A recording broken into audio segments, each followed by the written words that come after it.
Portugal não é um país pobre, é um país gerido por elites corruptas que só pensam nos seus interesses, que é uma porca miséria.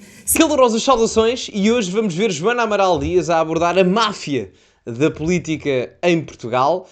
Eu próprio compreendo o assunto em si, até eu próprio já fiz parte de uma máfia, a máfia do like, que no início dos vídeos nós não roubamos like, nós pedimos like, somos muito educados, portanto meta like no vídeo e subscreva o canal para chegarmos aos 150 mil subscritores, até porque 41% do pessoal que vê o canal ainda não é subscrito, portanto subscrevam, que ajuda bastante, e partilhem nas vossas redes sociais, grupos de WhatsApp, Telegrams, Instagrams, Twitters, o que tiverem, estão à vontade para partilhar por onde quiserem.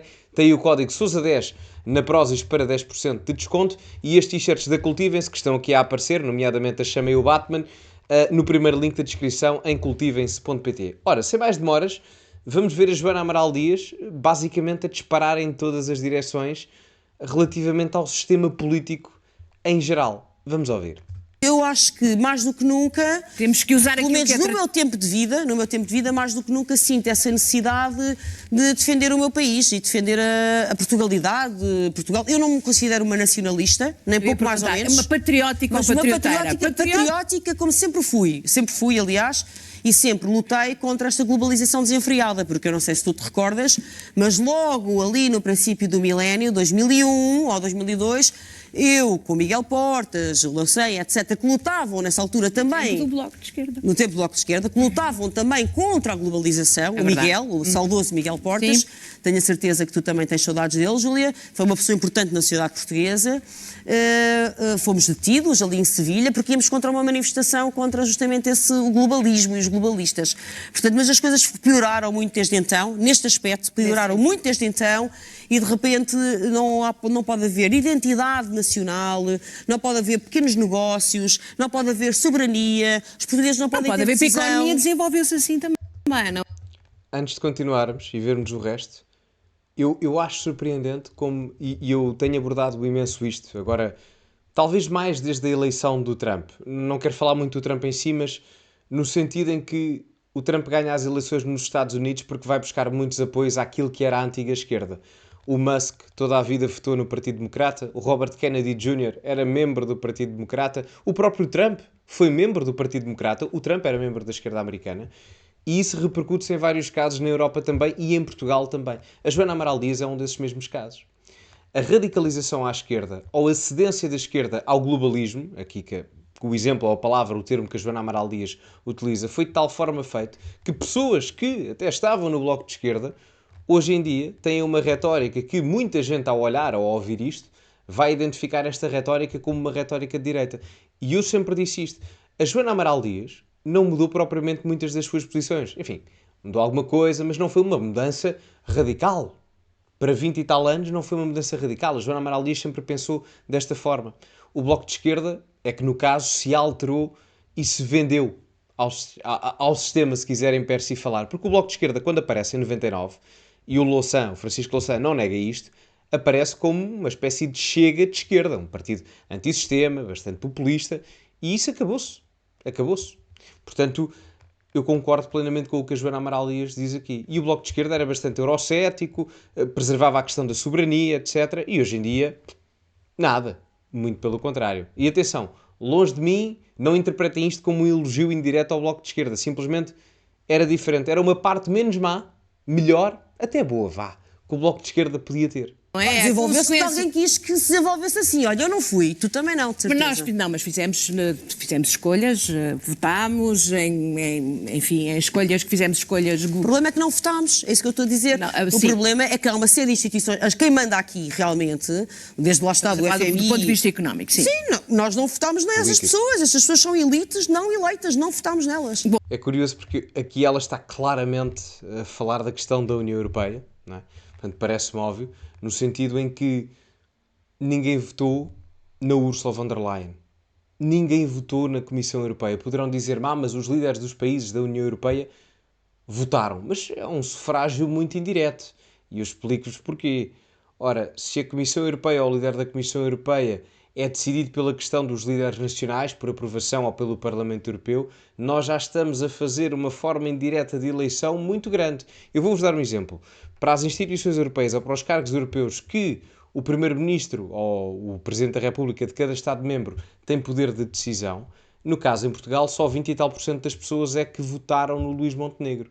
Quem é que garante às pessoas, aos portugueses, que esses 20 e tal por cento votariam na von der Leyen? É que mesmo que fosse toda a gente, nem sequer era metade. Percebem o que eu estou a dizer? Portanto, a coisa torna-se complicada. Estou a dar a von der Leyen como exemplo, mas para outros cargos europeus serve exatamente a mesma coisa, e mesmo quando é por decisão do Parlamento, estamos a falar do Parlamento Europeu que nem sequer tem capacidade executiva, ou seja, nas instituições europeias não há sufrágio universal direto. Não existe tirante para o Parlamento Europeu e nem tem função executiva como um governo normal. Bom, tu tens tido, há pouco também falaste do Miguel Portas e já percebi que foi realmente uma pessoa muito importante na tua vida. Foi, sem a dúvida. todos os níveis, provavelmente, dos ideológicos aos pessoais afins.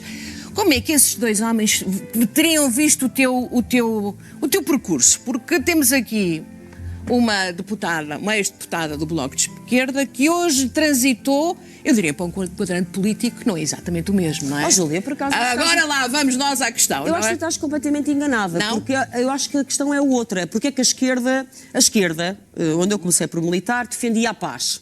Lembras-te das manifestações contra a guerra no Iraque? Eu estive lá, fui presa. Defendia a paz. Era um valor considerado prioritário e absoluto. A esquerda, onde eu militei, defendia a liberdade de expressão. A esquerda hoje em dia, aliás, era herdeira da geração dos meus pais do é proibido proibir. Agora a esquerda quer proibir tudo e adotou a cultura do cancelamento e em vez de, quando apanha uma opinião divergente, em vez de ir a terreiro e debatê-la, esclarecê-la, não. Quer cancelar, quer proibir, quer calar, quer silenciar, quer censurar. Aliás, eu tenho sido alvo... Tu és uma... Censuras permanentes. Já lá podemos ir. Portanto, essa esquerda era pela paz, pela liberdade de Achas que expressão... o Miguel Portas e o teu pai veriam Estariam muito orgulhosos. Muito orgulhosos. Ai, tenho a certeza que estariam os dois muito orgulhosos de eu continuar a defender a paz e digo-te, neste cenário geoestratégico em que nos encontramos, eu não quero os meus filhos ir para a guerra. Eu tenho um menino, como já estávamos a falar, de 7 anos e uma menina de 8. Eu não quero os meus filhos ir para a guerra. Não quero. Não quero os meus filhos a voltarem em caixões. E digo-te mais, quem enche a boca com esta coisa, vamos para a guerra, orçamento militar... Vamos para a guerra, sabes, nunca. Sabes, Júlia, essas pessoas sabem muito bem que a maior parte das vezes não são os filhos das elites que vão dar o corpo ao manifesto e o corpo às balas. São os filhos do povo. Portanto, eu continuo a defender a paz, sinto-me muito bem com a minha consciência. Continuo a defender a liberdade de expressão com o mesmo fulgor ou mais do que quando cheguei à política no princípio do milénio, em 2001, 2002. Os direitos individuais, a mesma coisa. Portanto, eu não tenho valores. Tu achas que não... Eu revejo-me imenso neste discurso, muito honestamente. Revejo-me imenso no que está aqui. Eu sou um crítico, eu gosto imenso da perspectiva civilizacional americana, no sentido do self-made man, do mercado livre, da criação de riqueza. Eu adoro isso na perspectiva americana moderna. O que eu já não gosto tanto na perspectiva americana moderna é a política externa americana, que é o que a Joana Amaral Dias não especifica aqui no discurso dela, mas é claramente subentendido. Quando ela fala aqui da questão do Iraque, quando ela fala da paz, está claramente a falar da questão da Rússia e da Ucrânia. Eu sou um claro crítico, na mesma medida, ela não especifica aqui, mas eu conheço bem as posições dela, mas eu sou um claro crítico das posições de intervencionismo externo que os Estados Unidos tiveram em várias instâncias. E posso citar mais do que as que já citei até agora. Temos a questão do Iraque, a Líbia em 2011, o Kosovo em 99. Há várias intervenções externas, até da própria NATO, dos americanos, em conjunto, que eu acho que não foram corretas. Poderão dizer, mas o outro lado também não o foi, certo? Mas ao mesmo tempo há que questionar aquilo que é a credibilidade da visão hegemónica ocidental num ponto de vista geoestratégico. Porque a minha primordial vontade de um ponto de vista geoestratégico não é o interesse dos americanos. É o interesse nacional português, preservando a paz. Por isso é que me causa grande confusão quem é que vai votar no Almirante Gouveia e Mel, porque o Almirante Gouveia e Mel é alguém que disse claramente que, se fosse preciso, íamos todos morrer para a Europa, para o meio da guerra e não sei o que mais. E, portanto, eu numa pessoa assim não voto. Eu concordo com a Joana Amaral Dias nesse aspecto, só discordo aqui numa pequena coisa que ela diz, que é relativamente ao aumento do orçamento da defesa. Eu acho que, se nós nos queremos afastar da questão da guerra, é preciso aumentar o nosso orçamento de defesa, por uma simples razão.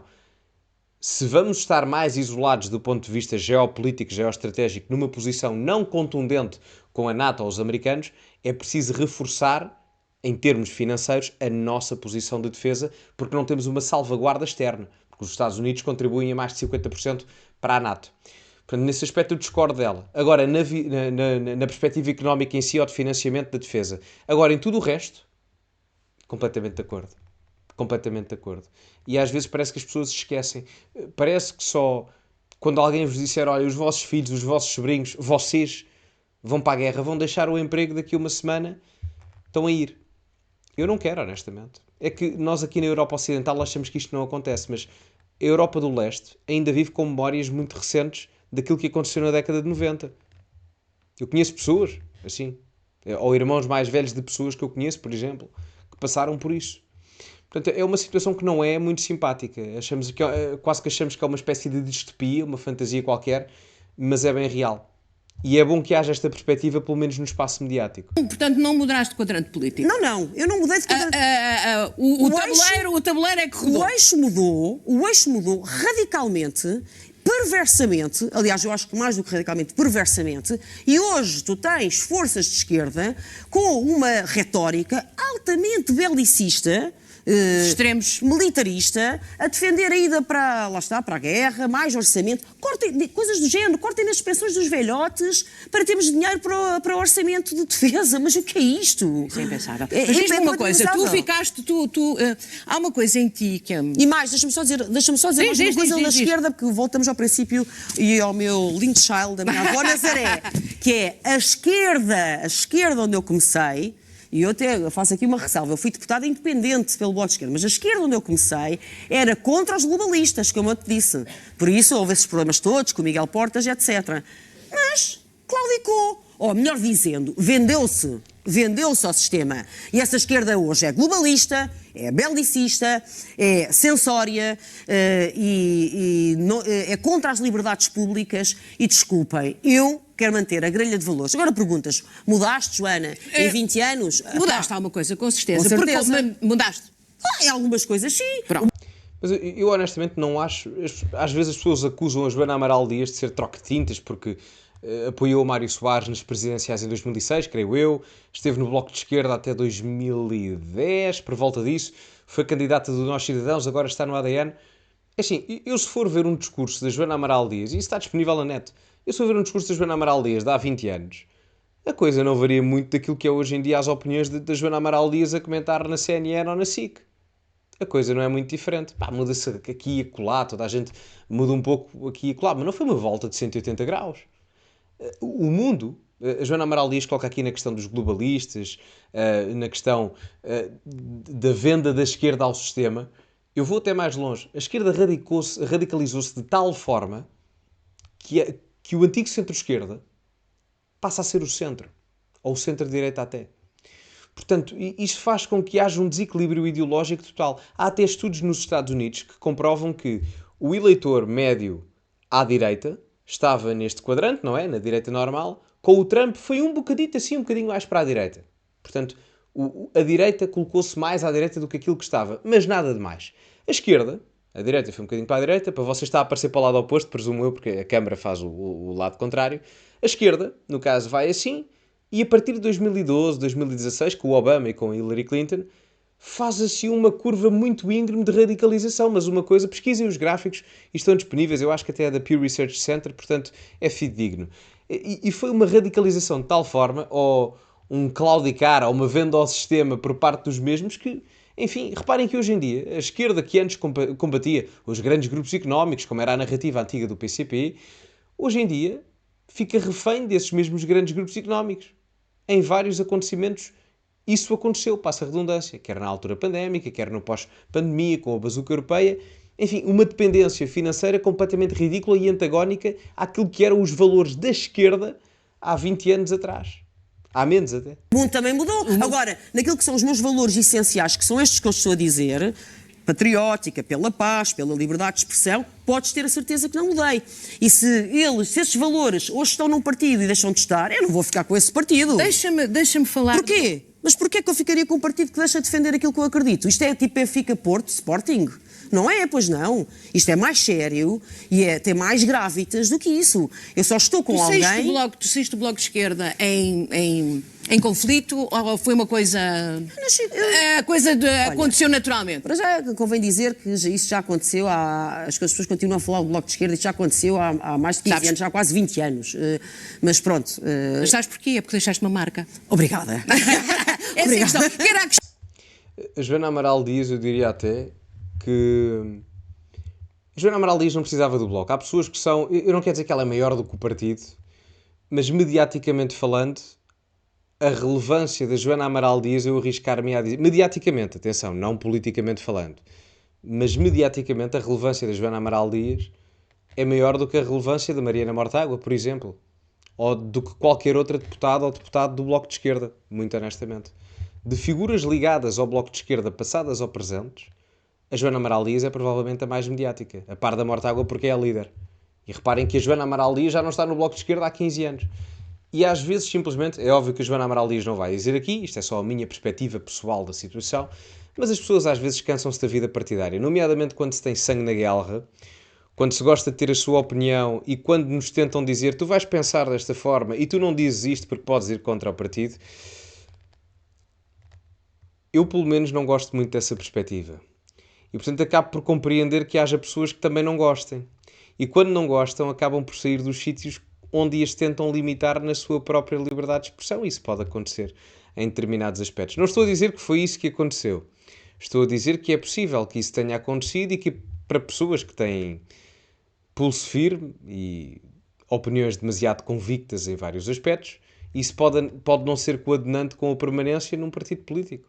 Isso é bem possível de acontecer em vários casos. Assim, eu estou um bocado zangada por isto. É assim, os portugueses continuam a viver na miséria, não é? Isto não te dá, a ti não te dá zanga, a mim dá-me. Quando nós temos 2 milhões de Mas pobres. achas que é eficaz a comunicação ser nesse tom? Sempre um bocadinho a roçar ali. Não sei se é eficaz ou não, mas é assim, pelo menos é verdadeira. É verdadeira, porque realmente indigna-me e revolta-me que nós tenhamos 2 milhões de pobres. Estava-te a dar um exemplo concreto de como é que nós temos uma presidência da República que custa ao contribuinte 11 vezes mais do que a Casa Real Espanhola. Isto não é razoável. E tu sabes que os espanhóis... Mesmo a Espanha é uma monarquia, mas muitos espanhóis criticam a Casa Real Espanhola porque acham que ela é despesista. É uma velha questão do resto, não é? Que é despesista. Então eu já disse, os espanhóis que venham a Portugal para ver o que é despesista. É a Libeleia que é despesista.